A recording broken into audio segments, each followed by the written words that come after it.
बदल हा फक्त संकटाच्या उंबरठ्यावर नव्हे तर रोजच्या छोट्या कृतीतून घडत असतो. या विचाराला साकार करत नमस्ते नाशिक फाउंडेशनने इगतपुरी तालुक्यातील सप्रेवाडी येथे सामाजिक बांधिलकीचा प्रभावी संदेश दिलाय. अध्यक्षा स्नेहल देव यांच्या संकल्पनेतून राबविण्यात आलेल्या या उपक्रमाने गावात आशा, विश्वास आणि संवेदनशीलतेचा नवा दीप प्रज्वलित केला आहे. या उपक्रमाअंतर्गत कुपोषित बालकांच्या कुटुंबाला संसार उपयोगी साहित्य देत त्यांच्या जगण्याला हातभार लावण्यात आला आहे. तसेच रोजंदारीवर काम करणाऱ्या महिलांना आणि शाळकरी मुलींना कडाक्याच्या उन्हापासून संरक्षण व्हावे यासाठी स्कार्फचे वाटप करण्यात आले. कार्यक्रमादरम्यान सीए लीना नहार आणि सीए राहुल नहार यांनी महिलांना व त्यांच्या मुलींना शिक्षणाचे महत्त्व पटवून देत पुढील पिढी घडविण्याचा मार्ग दाखवला. यावेळी गावातील महिलांनीही निर्धार व्यक्त करत आमच्या गावातून किमान एक चार्टर्ड अकाउंटंट घडवणारच असा ठाम संकल्प केलाय. अध्यक्षा स्नेहल देव यांनी कष्टकरी महिलांना आरोग्याची जाणीव करून देत स्वतःची काळजी हीच कुटुंबाची खरी ताकद आहे असा संदेश दिला.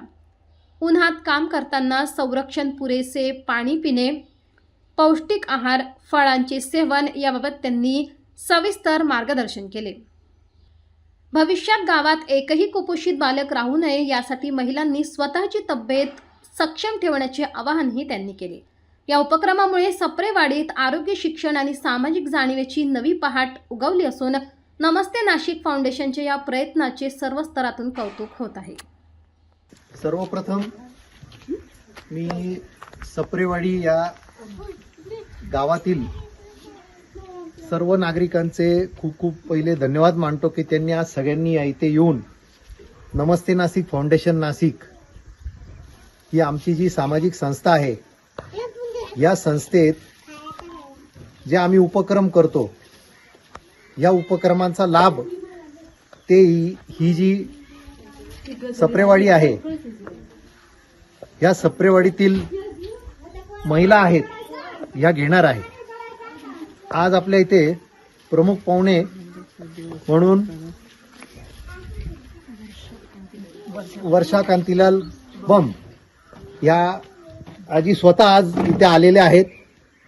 त्यांना या गावामध्ये किती महिला शिकलेल्या आहेत आणि त्यांना काय येतं हे त्यांना जाणून घ्यायचं होतं. तर आपण आज सगळ्यांनी मिळून त्यांना एक गोष्ट सांगायची आहे की किती जरी झालं तर आपण काही ना काहीतरी शिकू. आपल्याला फोन नंबर कळाले पाहिजे, आपल्याला आपला ॲड्रेस सांगता यायला पाहिजे, आपल्याला किती पैसे घेतले आणि किती दिले हे जे व्यावहारिक नॉलेज आहे ते झालं पाहिजे. आणि ह्या मॅडम आज आपल्याला माहितीसाठी सांगतो, या सीए आहेत आणि या आपल्या फक्त या संस्थेच्या वतीने आज त्या बऱ्याच वस्तू देणार आहेत. त्या स्वतः इथे हजर झालेल्या आहेत, तर त्या पण आपल्याला दोन गोष्टी सांगतील. आणि राहुलजी नहार जे आहेत ते आज अचानक त्यांना एक कामानिमित्ताने गावाला जावं लागलं, मुंबईला जावं लागलं, त्यासाठी ते येऊ शकले नाही. पण ताई स्वतः आहेत आणि त्या सीए आहेत. सीए जी परीक्षा आहेत ना, आज आपल्याकडे आपण 5वी, 6वी, 7वी, तुमच्याकडे सगळ्यात जास्त शिकलेला 5वीतला विद्यार्थी आहे. हे जर मला कळालं तर मी तुम्हाला सीएचं महत्व अधिक पटवून देऊ शकतो. आपल्याकडे किती शिकलेले सगळ्यात जास्त?